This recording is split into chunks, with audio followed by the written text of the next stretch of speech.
Hi students. So in last video we have discussed what is inverse of a matrix and how to find the inverse of a matrix.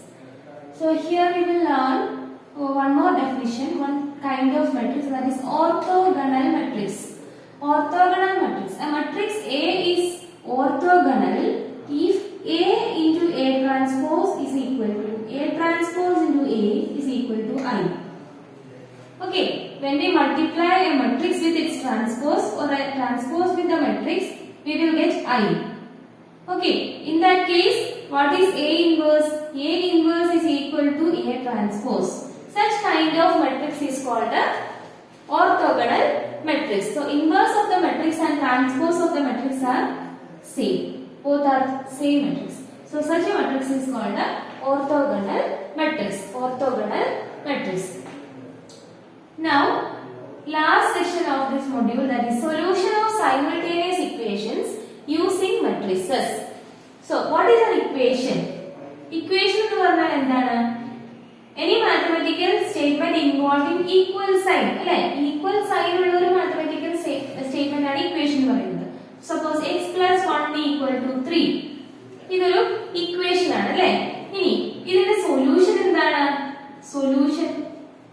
ഇതിന്റെ solution എന്താണ്? എക്സിന് ഏത് value കൊടുക്കുമ്പോഴാണോ ഈ LHS left hand side and RHS ഉം equal ആകുന്നത്, ആ വാല്യൂവിനെയാണ് നമ്മൾ solution എന്ന് പറയുന്നത്. ഈ കേസില് എക്സിന് 2 കൊടുത്താലാണ് എന്ത് വരിക? 2 + 1 3, ഇവിടെയും 3 ഈക്വൽ ആവുക, LHS ഉം RHS ഉം ഈക്വൽ ആവുക. അതായത് ഈ ഇക്വേഷനെ സാറ്റിസ്ഫൈ ചെയ്യുന്ന വേരിയബിളിന്റെ വാല്യൂ ആണ് സൊല്യൂഷൻ എന്ന് പറയുന്നത്. ഈ അൺനോൺ, നമുക്ക് അറിയില്ലാത്ത ഒരു വാല്യൂ, 1 നമുക്കറിയാം, 3 തന്നിട്ടുണ്ട്, ഈ എക്സിന്റെ വാല്യൂ നമുക്ക് അറിയില്ല. അങ്ങനെ അറിയില്ലാത്തതിനെയാണ് നമ്മൾ വേരിയബിൾ എന്ന് പറയുന്നത് കേട്ടോ. വേരിയബിൾ നമുക്ക് അറിയില്ലാത്ത അൺനോൺ വാല്യൂ വേരിയബിൾ. ഈ വേരിയബിളിന് ഏത് വാല്യൂ കൊടുക്കുമ്പോഴാണ് ഈ ഇക്വേഷൻ സാറ്റിസ്ഫൈഡ് ആകുന്നത്, ആ വാല്യൂവിനെയാണ് നമ്മൾ സൊല്യൂഷൻ ഓഫ് ദിസ് ഇക്വേഷൻ എന്ന് പറയുന്നത്. നമ്മൾ ഫസ്റ്റ് ബ്രിഡ്ജ് കോഴ്സ് ചെയ്തപ്പോൾ സൊല്യൂഷൻ എങ്ങനെ കണ്ടുപിടിക്കാനൊക്കെ കുറച്ച് ക്വസ്റ്റ്യൻസ് ചെയ്തായിരുന്നു, അല്ലെ? ഇനി ഈ കേസിൽ നമുക്ക് ആകെ ഒരു വേരിയബിളേ വന്നിട്ടുള്ളൂ. ഇനി ചിലപ്പോൾ നമുക്ക് 2 വേരിയബിൾ വരാം. 2x + y = 4. ഇവിടെ നോക്കി 2 വാല്യൂസ് നമുക്ക് അറിയില്ല, അല്ലെ? 2 വാല്യൂസ് നമുക്കറിയില്ല. അങ്ങനെയാണെങ്കിൽ ഈ ഇക്വേഷനെ സാറ്റിസ്ഫൈ ചെയ്യുന്ന എക്സിന്റെയും വൈയുടെയും വാല്യൂസ്, അതാണ് ഈ ഇക്വേഷന്റെ സൊല്യൂഷൻ എന്ന് പറയുന്നത്. ഇവിടെ നമുക്ക് നോക്കാം. ഇവിടെ എക്സിന് 2 കൊടുക്കുകയാണെങ്കിൽ വൈക്ക് 0 കൊടുക്കുകയാണെങ്കിൽ ഈ ഇക്വേഷൻ സാറ്റിസ്ഫൈഡ് ആവും, അല്ലെ? 2 × 2 + 0 = 4. ശരിയല്ലേ? 4. അപ്പൊ ഈ ഇക്വേഷന്റെ ഒരു സൊല്യൂഷൻ ആണ് എന്ത്? 2 0 എന്ന് പറയുന്നത്. ഓക്കെ, ഇനി വേറൊരു കേസ്, എക്സിന് ഞാൻ 0 കൊടുക്കാണ്, വൈക്ക് 4 കൊടുക്കുകയാണെങ്കിൽ എന്ത് വരും? 2 × 0 + 4 എന്ത് വരും? = 4. ഇവിടെ നോക്കാം, 0 + 4 = 4. ഇതും ഈ വാല്യൂസും ഈ ഇക്വേഷൻ സാറ്റിസ്ഫൈ ചെയ്യുന്ന വാല്യൂസ് ആണ്. അപ്പൊ വേറൊരു സൊല്യൂഷൻ ആണ് 0 and 4. അങ്ങനെ 2 വേരിയബിൾ ഇൻവോൾവ് ആയിട്ടുള്ള ഒരു ഇക്വേഷൻ ആണ് നമുക്കുള്ളതെങ്കിൽ നമുക്ക് ഇഷ്ടം പോലെ സൊല്യൂഷൻസ് ഇതുപോലെ കണ്ടുപിടിക്കാൻ പറ്റും. ഇത് രണ്ടും മാത്രമല്ല, ഇനിയും എക്സിന് ഏതെങ്കിലും ഒരു വാല്യൂ ഇട്ട് കൊടുക്കുക, അപ്പൊ വൈക്ക് ഒരു വാല്യൂ കിട്ടും. ആ 2 വാല്യൂസും സൊല്യൂഷൻ ആണ്. അപ്പൊ 2 വേരിയബിൾസ് ഇൻവോൾവ് ആയിട്ടുള്ള ഇക്വേഷൻ ആണെങ്കിൽ നമുക്ക് ഇൻഫിനിറ്റ് നമ്പർ ഓഫ് സൊല്യൂഷൻസ് കണ്ടുപിടിക്കാൻ പറ്റും. ഇൻഫിനിറ്റ് നമ്പർ ഓഫ് സൊല്യൂഷൻസ്, അല്ലെ? ഇൻഫിനിറ്റ് നമ്പർ ഓഫ് സൊല്യൂഷൻസ് കണ്ടുപിടിക്കാൻ പറ്റും 2 വേരിയബിൾ ഉള്ള ഇക്വേഷൻ ആണെങ്കിൽ. ഇനി ഈ 2 കേസിലും നമുക്ക് ഒരു ഇക്വേഷൻ ഉണ്ടായിരുന്നു, അല്ലെ? ഇക്വേഷൻ ഒരെണ്ണം ഉണ്ടായിരുന്നു, അല്ലെ? ഇനി നമുക്ക് 2 ഇക്വേഷൻ ഒരുമിച്ച് തന്നേക്കാണ്. ഓക്കെ, ലൈക്ക് ശ്രദ്ധിച്ചോളാം. 2x + y = 1, then 3x - y = 2. ഇങ്ങനെ 2 ഇക്വേഷൻ തന്നേക്കാന്ന് വിചാരിക്കും. ഓക്കെ, ഇങ്ങനെ 2 ഇക്വേഷൻ തന്നു കഴിഞ്ഞാല് ഇതിന്റെ സൊല്യൂഷൻ എന്ന് പറയുന്നത്, ഇത് റെപ്രസെന്റ് ചെയ്യുന്നത് ഒരു ലൈനെയാണ്, ഇത് റെപ്രസെന്റ് ചെയ്യുന്നത് വേറൊരു ലൈനെയാണ്. ഈ 2 ലൈൻസും കൂട്ടിമുട്ടുന്ന ഈ പോയിന്റ് ആണ് ഈ 2 ഇക്വേഷന്റെയും സൊല്യൂഷൻ എന്ന് പറയുന്നത്. അതായത് ഈ പോയിന്റ് എന്ന് പറയുന്നത് ഈ ഇക്വേഷനെയും സാറ്റിസ്ഫൈ ചെയ്യും, ഈ ഇക്വേഷനെയും സാറ്റിസ്ഫൈ ചെയ്യും. ഓക്കെ, ഈ രണ്ട് ഇക്വേഷനെയും ഒരുമിച്ച് സാറ്റിസ്ഫൈ ചെയ്യുന്ന ആ പോയിന്റ് ആണ് സൊല്യൂഷൻ ഓഫ് ദിസ് ഇക്വേഷൻ. ഈ രണ്ട് equations, okay, pair of equations. Okay, ഇതൊക്കെ നമ്മൾ 10th-ലും 9th-ലും ഒക്കെ പഠിക്കുന്ന കാര്യങ്ങളാണ്. നിങ്ങൾ ജസ്റ്റ് ഒത്തിരി കൺഫ്യൂഷൻ, ഒത്തിരി മറന്നു പോയിട്ടുള്ളവർ ആ ടെക്സ്റ്റ് ബുക്ക് ഒക്കെ എടുത്ത് ഒന്നും കൂടി ഒന്ന് റെഫർ ചെയ്ത് നോക്കുക. എന്താണ് ഇക്വേഷൻ, എങ്ങനെയാണ് പെയർ ഓഫ് ഇക്വേഷൻസിന്റെ സൊല്യൂഷൻ വരുന്നത് എന്നൊക്കെ. ഇനി ഇവിടെ നമുക്ക് ഇതേപോലെ ഇവിടെ രണ്ട് വേരിയബിൾ ആണ് അല്ലെ, ഇതുപോലെ 3 വേരിയബിൾ വരാം അല്ലെ. y plus z equal to 2, 4x plus 2y minus z equal to 4 അല്ലെ. ഇങ്ങനെ 3 വേരിയബിൾ വരാം, 4 വേരിയബിൾ വരാം, എങ്ങനെ വേണമെങ്കിലും വരാം അല്ലെ. സോ ഇതാണ് ഇക്വേഷന് സൊല്യൂഷൻ എന്നൊക്കെ പറയുന്നത്. അതായത് ഈ ഇക്വേഷൻസിന് രണ്ടിനെ ഒരുമിച്ച് സാറ്റിസ്ഫൈ ചെയ്യുന്ന സൊല്യൂഷൻ. എക്സും വൈയുടെ ഇസഡിന്റെയും വാല്യൂ കണ്ടുപിടിക്കുക. ഓക്കെ, ഇനി നമ്മൾ ഇതിന് കുറെ മെത്തേഡ്സ് ഒക്കെ പഠിച്ചിട്ടുണ്ട് 10th സ്റ്റാൻഡേർഡിലും 9th സ്റ്റാൻഡേർഡിലും ഒക്കെ. ആ മെത്തേഡ്സ് ഒന്നും അല്ലാതെ മെട്രിക്സ് യൂസ് ചെയ്തുകൊണ്ട് എങ്ങനെ ഇക്വേഷൻസിന്റെ വാല്യൂസ് സൊല്യൂഷൻസ് കണ്ടുപിടിക്കാം, അതാണ് നമ്മളിപ്പോ കാണാൻ പോകുന്നത്. അപ്പൊ ഞാനിവിടെ ഒരു രണ്ട് equations എഴുതാണ്. 2x plus 3y equal to 4, 4x plus 5y equal to 6. ഇങ്ങനെ രണ്ട് ഇക്വേഷൻ ഞാൻ എഴുതി. ഇനി ഇതിന്റെ സൊല്യൂഷൻ കണ്ടുപിടിക്കാൻ വേണ്ടി എനിക്കിതിനെ മാട്രിക്സ് ഫോമിൽ റെപ്രസെന്റ് ചെയ്യണം. Okay, represent this equation in matrix form. ഇതിനെ ഞാൻ മാട്രിക്സ് ഫോമിൽ എഴുതാൻ പോവാം. മാട്രിക്സ് ഫോമിൽ എഴുതുമ്പോൾ ഞാൻ എഴുതും ആദ്യത്തെ മാട്രിക്സ് കോഎഫിഷ്യന്റുകളുടെ മാട്രിക്സ് ആണ്. കോഎഫിഷ്യന്റുകളുടെ മാട്രിക്സ് അതായത് ഏതൊക്കെ കോഎഫിഷ്യന്റ് എക്സിന്റെ അടുത്ത് കിടക്കുന്നത് അല്ലെ, 2, വൈയുടെ അടുത്ത് കിടക്കുന്നത് 3, വീണ്ടും അടുത്ത താഴെ വരുന്നത് 4, then 5. ഇതാണ് കോഎഫിഷ്യന്റ്സിന്റെ മാട്രിക്സ് ആണ് കേട്ടോ. കോഎഫിഷ്യന്റ്സിന്റെ മാട്രിക്സ് ഇൻറ്റു ഇവിടെ മൾട്ടിപ്ലിക്കേഷൻ ആണ് കേട്ടോ, ഇൻറ്റു എക്സ് വൈ. രണ്ട് വേരിയബിൾ ആണുള്ളത്, അതിനെ കോളം മാട്രിക്സ് ആയിട്ട് എഴുതുക X Y. Okay, is equal to കോൺസ്റ്റൻസിന് നമ്മൾ 4, 6 കോളം മാട്രിക്സ് ആയിട്ട് ഇങ്ങനെ എഴുതും.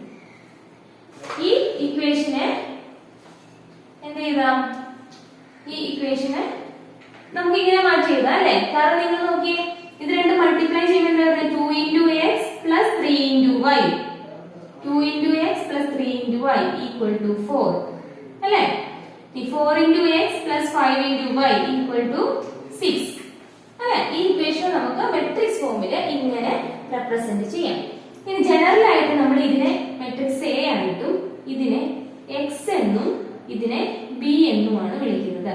അതായത് a into x equal to b എന്ന ഫോമിലാണ് നമ്മൾ തന്നിരിക്കുന്ന ഇക്വേഷൻസിനെ കൺവേർട്ട് ചെയ്ത് എഴുതുന്നത്.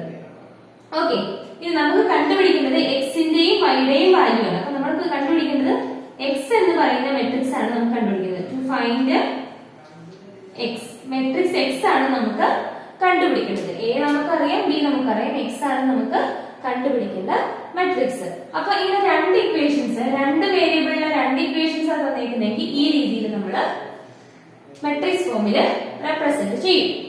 ഇനി 3 ഇക്വേഷൻസ് തന്നിട്ടുണ്ടെന്ന് വിചാരിക്കാം. 3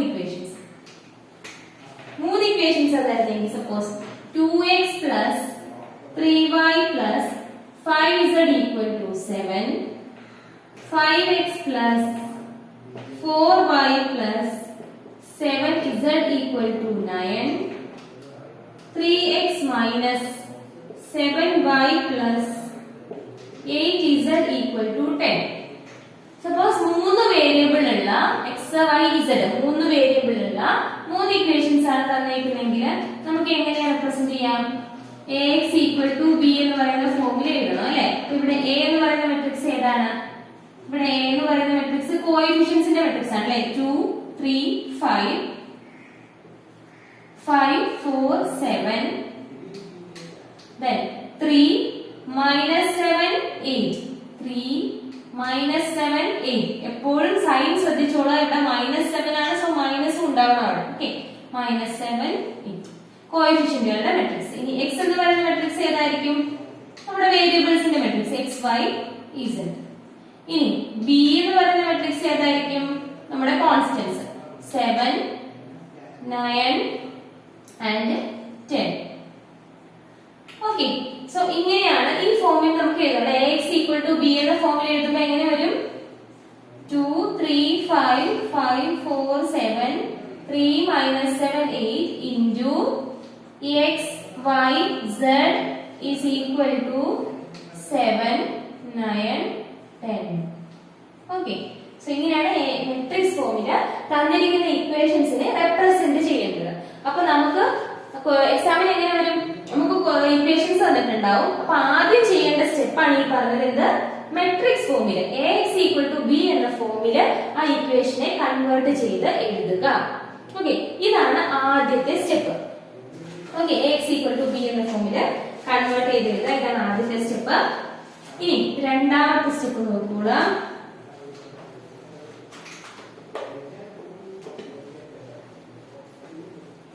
ഇനി രണ്ടാമത് നമ്മൾ ചെയ്യേണ്ടത്, ഇനി നമുക്ക് സൊല്യൂഷൻ കണ്ടുപിടിക്കണം അല്ലെ. Suppose 2x - 3y = 3, 4x - y = 11. ഇതാണ് രണ്ട് ഇക്വേഷൻസ്. നമുക്ക് സോൾവ് ചെയ്യണം ഈ രണ്ട് ഇക്വേഷൻസ്. ഓക്കെ, ഇതിനെ സോൾവ് ചെയ്യാൻ ആദ്യത്തെ സ്റ്റെപ്പ് എന്തായിരുന്നു? നമുക്ക് ax = b എന്ന ഫോമിൽ എഴുതണം അല്ലെ. That is 2 - 3 4 - 1 into x y = 3 11. Okay, അപ്പൊ നിങ്ങൾക്ക് എന്ത് ചെയ്യണം? മെട്രിക്സ് ഫോമിൽ നമ്മൾ ഇതിനെ റെപ്രസെന്റ് ചെയ്തു. മെട്രിക്സ് ഫോമിൽ റെപ്രസെന്റ് ചെയ്തു. ഇനി എനിക്ക് കണ്ടുപിടിക്കുന്നത് എന്താണെന്ന് ഞാൻ പറഞ്ഞത്, ax = b എന്നുള്ളതിലെ x നെയാണ് എനിക്ക് കണ്ടുപിടിക്കേണ്ടത്. ഓക്കെ, അപ്പൊ ഞാനിവിടെ ചെയ്യാൻ പോകുന്നത്, ഞാനിവിടെ a ഇൻവേഴ്സ് കൊണ്ട് രണ്ട് സൈഡിലും മൾട്ടിപ്ലൈ ചെയ്യാണ് കേട്ടോ. ഈ ഇക്വേഷന് രണ്ട് സൈഡിലും a ഇൻവേഴ്സ് കൊണ്ട് ഞാൻ മൾട്ടിപ്ലൈ ചെയ്തു. ഇവിടെ a ഇൻവേഴ്സ് കൊണ്ട് മൾട്ടിപ്ലൈ ചെയ്തു, ഇവിടെ a ഇൻവേഴ്സ് കൊണ്ട് മൾട്ടിപ്ലൈ ചെയ്തു. ഇവിടെ എന്തായി? a ഇൻവേഴ്സ് × a എന്ന് പറയുന്നത് i ആണ്. i × x = a inverse b. ഇനി ഏതൊരു മെട്രിക്സിനെ ഐഡന്റിറ്റി മെട്രിക്സ് കൊണ്ട് മൾട്ടിപ്ലൈ ചെയ്താലും നമുക്ക് x തന്നെ കിട്ടുള്ളൂ. That is x = a inverse × b. അപ്പൊ നമുക്ക് കണ്ടുപിടിക്കേണ്ടത് x ആണ് അല്ലെ. അപ്പൊ x കണ്ടുപിടിക്കാൻ എന്ത് കിട്ടണം? a ഇൻവേഴ്സ് × b എന്ന് പറയുന്ന പ്രോഡക്റ്റ് കണ്ടുപിടിക്കണം. അതിന് ആദ്യം നമുക്ക് a ഇൻവേഴ്സ് കണ്ടുപിടിക്കണം. b നമുക്ക് ഇവിടെ ഓൾറെഡി തന്നിട്ടുണ്ട് അല്ലെ, ഇതാണ് b. അപ്പൊ സൊല്യൂഷൻ കണ്ടുപിടിക്കാൻ നമ്മൾ ആദ്യം ചെയ്യേണ്ടത് a ഇൻവേഴ്സ്, ആദ്യം നമ്മൾ ഇതിനെ മെട്രിക്സ് ഫോമിൽ എഴുതുക, പിന്നെ a ഇൻവേഴ്സ് കണ്ടുപിടിക്കുക. ഇനി ഇവിടെ a ഇൻവേഴ്സ് കണ്ടുപിടിക്കുക. ഇവിടെ a എന്ന് പറയുന്നത് ഏതാണ് മെട്രിക്സ്? 2 - 3 4 - 1 അല്ലെ. ഇത് 2/2 മെട്രിക്സ് ആണ്. സോ ഇതിന്റെ ഡിറ്റർമിനന്റ് കണ്ടുപിടിക്കാൻ പാടില്ല. ആദ്യം ഇൻവേഴ്സ് കണ്ടുപിടിക്കാൻ നമുക്ക് ആദ്യം ഡിറ്റർമിനന്റ് കണ്ടുപിടിക്കണം അല്ലെ. ഡിറ്റർമിനന്റ് ഓഫ് a എന്ന് പറയുന്നത് എന്തായിരിക്കും? 2 × -1 -3 × 4, that is -2 + 12, that is 10. ഇവിടെ നമുക്ക് ഡിറ്റർമിനന്റ് കിട്ടുന്നത് 10 എന്നാണ്. ഇനി നമുക്ക് കണ്ടുപിടിക്കേണ്ടത് എന്താണ്? Adjoint of a. a inverse കണ്ടുപിടിക്കണമെങ്കിൽ ഡിറ്റർമിനന്റും വേണം, അഡ്ജോയിന്റും വേണം. ഇത് 2/2 മെട്രിക്സ് ആയതുകൊണ്ട് അഡ്ജോയിന്റ് കണ്ടുപിടിക്കാൻ എളുപ്പമാണ്. 2/2 മെട്രിക്സിന്റെ അഡ്ജോയിന്റ് കണ്ടുപിടിക്കുമ്പോൾ നിങ്ങൾ ശ്രദ്ധിച്ചോളാം, ഈ രണ്ട് എലമെന്റ്സിനെ നിങ്ങൾ ജസ്റ്റ് ഇന്റർചേഞ്ച് ചെയ്യാം. ഇവിടെ ശ്രദ്ധിച്ചോളാം, 2/2 മെട്രിക്സിന്റെ അഡ്ജോയിന്റ് എഴുതാനുള്ള എളുപ്പ വഴിയാണ് ഈ രണ്ട് എലമെന്റ്സിനെ ഇന്റർചേഞ്ച് ചെയ്യുക. ഈ രണ്ട് എലമെന്റ്സിന്റെ സൈൻ ചേഞ്ച് ചെയ്യുക. ഇവിടെ -3 ആണെങ്കിൽ അത് +3 ആക്കുക, ഇവിടെ 4 ആണെങ്കിൽ അത് -4 ആക്കുക. ശരിയല്ലേ? ഇവിടെ നോക്കുക, ഇതിന്റെ കോഫാക്ടർ എന്ന് പറയുന്നത് ഏതാണ്? -1 ആണ്. ഇതിന്റെ കോഫാക്ടർ എന്ന് പറഞ്ഞാല് -4 ആണ്. ഇതിന്റെ കോഫാക്ടർ എന്ന് പറയുന്നത് +3 ആണ്. ഇതിന്റെ കോഫാക്ടർ എന്ന് പറയുന്നത് 2 ആണ്. ശരിയല്ലേ? സോ 2/2 മെട്രിക്സിന്റെ അഡ്ജോയിന്റ് കാണാൻ നേരത്ത് ഇതിനെ രണ്ടിനെയും വെറുതെ ഇങ്ങനെ ഇന്റർചേഞ്ച് ചെയ്യാം. ബാക്കി രണ്ടെണ്ണത്തിന് അവിടെ തന്നെ നിർത്തുക. ഒരേ കാര്യം ചെയ്യുക, സൈൻ മാത്രം ചെയ്യുക. ഇവിടെ മൈനസ് ആണെങ്കിൽ പ്ലസ് ആക്കുക, പ്ലസ് ആണെങ്കിൽ മൈനസ് ആക്കുക. ഓക്കെ, അപ്പൊ അഡ്ജോയിന്റ് ഓഫ് എ നമുക്ക് കിട്ടി, ഡിറ്റർമിനന്റ് ഓഫ് എ നമുക്ക് കിട്ടി. അങ്ങനെയാണെങ്കിൽ എ ഇൻവേഴ്സ് എന്തായിരിക്കും? A inverse equal to adjoint of A divided by determinant of A അല്ലേ? ഇവിടെ ഡിറ്റർമിനന്റ് ഓഫ് എ 10 ആണ്. So 1/10 into -1 3 -4 2 adjoint of a by determinant of a. അപ്പൊ ഇതാണ് നമ്മുടെ a ഇൻവേഴ്സ്. നമുക്ക് കണ്ടുപിടിക്കേണ്ടത് എന്താണ്? x is equal to a inverse into b, that is 1/10 into -1 3 -4 2 a inverse into b. b ഏതാണ്? 3 11. നമുക്ക് എന്ത് കിട്ടും? 1/10 into കോൺസ്റ്റന്റ് അവിടെ തന്നെ നിന്നോട്ടെ, ഇതിനെ തമ്മിൽ മൾട്ടിപ്ലൈ ചെയ്യാം. -1 into 3 -3 plus 3 into 11 33. Then -4 into 3 -12 plus 2 into 11 22. എന്ത് കിട്ടി? 1/10 into -3 plus 33, that is 30. 22 plus 12, 22 minus 12 10. So 30 divided by 10 is 3 and 10 divided by 10 is 1. Okay, 3 ഉം 1 ഉം. So നമുക്ക് കിട്ടിയത് എന്താണ്? x is equal to 3 1. അതായത് x equal to 3 and y is equal to 1. ഇതാണ് നമ്മുടെ തന്നിരിക്കുന്ന ഇക്വേഷന്റെ സൊല്യൂഷൻ എന്ന് പറയുന്നത്. സോ ഇങ്ങനെയാണ് മെട്രിക്സ് ഉപയോഗിച്ചുകൊണ്ട് രണ്ട് ഇക്വേഷൻസിനെ നമ്മൾ സോൾവ് ചെയ്യുന്നത്. ഓക്കെ, ഇത് നമ്മൾ കണ്ടത് എന്താണ്? രണ്ട് വേരിയബിൾ ഉള്ള അല്ലെ 2x2 മെട്രിക്സ് ഇൻവോൾവ് ആയിട്ടുള്ള എന്താണ് മെട്രിക്സ് ഇക്വേഷൻസിന്റെ സൊല്യൂഷൻസ് ആണ്. ഇനി നമുക്ക് 3x3 മെട്രിക്സ് ഇൻവോൾവ് ആയിട്ടുള്ള മെട്രിക്സിന്റെ സൊല്യൂഷൻ എങ്ങനെയാണെന്ന് കൂടെ നോക്കാം. അതേപോലെ ക്രാമേഴ്സ് റൂൾ എന്ന് പറഞ്ഞ റൂൾ ഉപയോഗിച്ചിട്ട് സോൾവ് ചെയ്യാൻ പറ്റും. ആ രീതി നോക്കാം. നമുക്കത് നെക്സ്റ്റ് വീഡിയോയിൽ ഡിസ്കസ് ചെയ്യാം. Thank you.